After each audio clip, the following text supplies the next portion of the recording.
രാത്രി ഫുഡ് കഴിക്കാൻ നോക്കിയപ്പോഴാണ് മനസ്സിലായത് ആകെ രാവിലെ ഉണ്ടാക്കിയ കുറച്ച് മോര് കറി മാത്രമേ. അപ്പോൾ ഫ്രിഡ്ജ് നോക്കിയപ്പോൾ കിട്ടി ഒരു കഷ്ണം ഉണക്കസ്രാവ്. ഞങ്ങളുടെ ഇവിടെ ഉണക്കസ്രാവ് എന്നാട്ടോ പറയും. നിങ്ങളുടെ നാട്ടിൽ എന്താ പറയുക വെച്ചത് കമൻറ്റ് ചെയ്യും. അപ്പോൾ ഇന്ന് നമുക്കിത് വെച്ചിട്ട് ഒരു അടിപൊളി ഡിഷ് ഉണ്ടാക്കാം.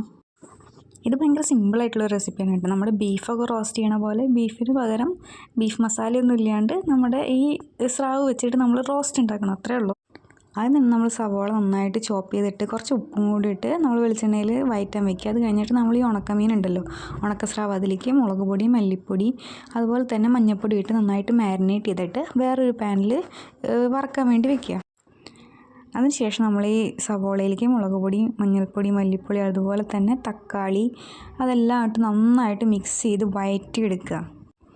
വഴറ്റി കഴിയുമ്പോൾ അതിലേക്ക് നമ്മൾ ഈ വറുത്ത് വെച്ചിരിക്കുന്ന നമ്മുടെ ഉണക്കസ്രാവില്ല അത് നമ്മൾ ആഡ് ചെയ്യുക.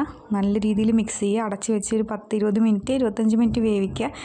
സംഭവം റെഡി കേട്ടോ.